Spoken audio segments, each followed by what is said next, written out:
धनगढ़ गांव में एक व्यापारी था जिसका नाम था जगमोहन।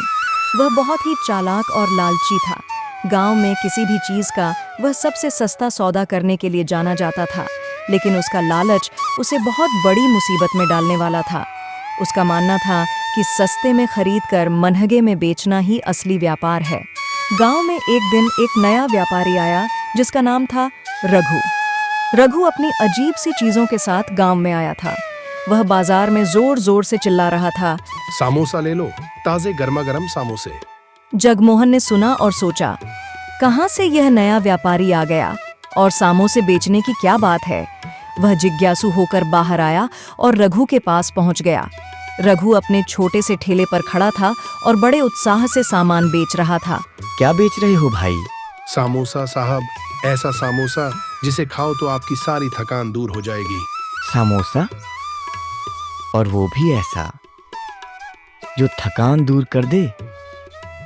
यह कौन सी नई बात है? सिर्फ 100 रुपए में एक। जगमोहन को यह सुनकर लगा कि 100 रुपए का एक समोसा तो काफी महंगा होगा, लेकिन उसकी जिज्ञासा और लालच ने उसे खींच लिया। ठीक है, मुझे 3 समोसे दे दो। लेकिन रघु तब तक गायब हो चुका था। जगमोहन चुपके से सोचने लगा, यह तो धोखा है, लेकिन वह आदमी फिर से आएगा तो देखूंगा। कुछ दिन बाद जगमोहन फिर से बाजार गया और इस बार उसे एक आवाज सुनाई दी, जलेबी ले लो, एकदम मीठी और रसीली जलेबी। यह सुनते ही जगमोहन की आंखों में चमक आ गई। उसने सोचा, अगर समोसा नकली था तो जलेबी जरूर असली होगी। उसने फिर से रघु को ढूंढा और देखा कि रघु एक ठेले पर जलेबी बेच रहा था। रघु ने उसे देखकर मुस्कुराते हुए कहा, साहब, एकदम ताजी जलेबी, जो खाते ही आपकी सारी दुख तकलीफें दूर हो जाएंगी। सिर्फ 200 रुपए किलो। जगमोहन का मन भी ललचाया। अगर जलेबी सचमुच मीठी है तो यह बहुत अच्छा होगा। उसने 200 रुपए में 2 किलो जलेबी खरीदी। घर आकर उसने देखा कि जलेबी तो एकदम गायब हो गई हो, जैसे उसमें कुछ डाला ही नहीं गया हो।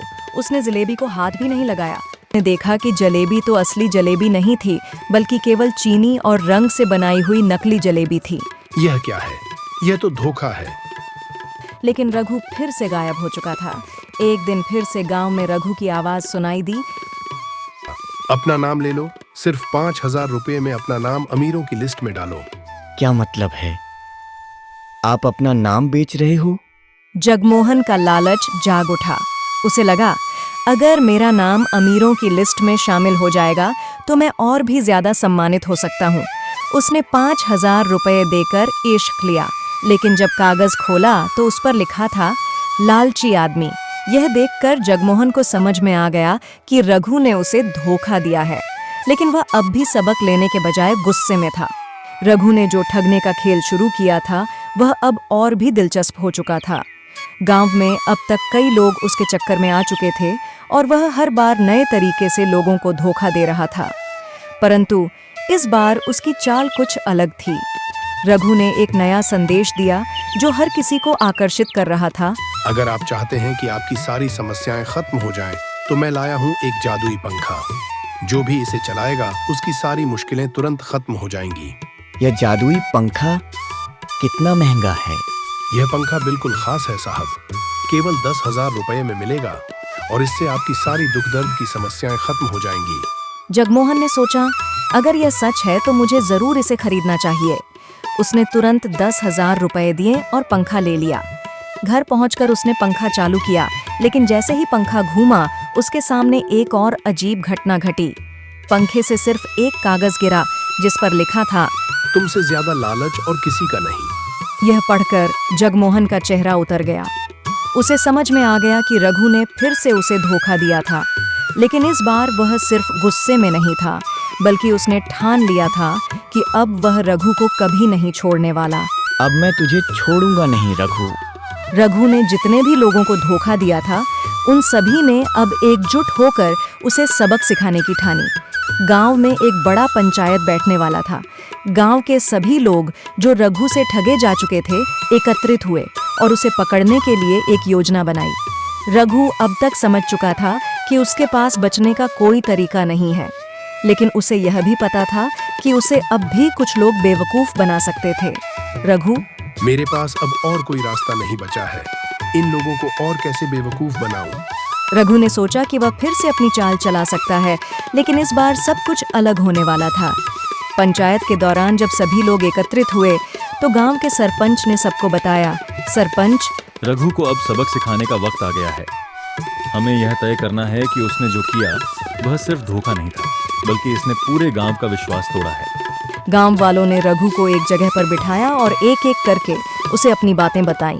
अब रघु के पास कोई जवाब नहीं था। वह जान चुका था कि अब उसे अपना गलत काम स्वीकार करना ही पड़ेगा। रघु, मैंने जो किया वह बहुत गलत था। अब मुझे सच्चाई का सामना करना पड़ेगा।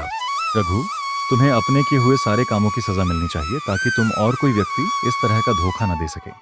रघु को गांव वालों के सामने झुका हुआ देखकर उसे अपनी गलती का एहसास हुआ।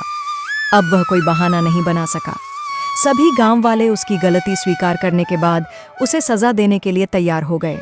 उसे गांव के लोगों से माफी मांगने की सजा दी गई ताकि वह जान सके कि विश्वास टूटने का दर्द कितना गहरा होता है। रघु ने सबके सामने माफी मांगी और उसने ठानी कि वह अब कभी भी किसी को धोखा नहीं देगा। उसे यह समझ में आ गया था कि अगर वह दूसरों का विश्वास तोड़ता है तो वह खुद भी कभी खुश नहीं रह सकता। उसके बाद रघु ने एक नई शुरुआत की। उसने गांव में छोटे मोटे काम करने शुरू किए और अब वह किसी को भी ठगने की बजाय मेहनत से अपने जीवन को सुधारने का प्रयास कर रहा था।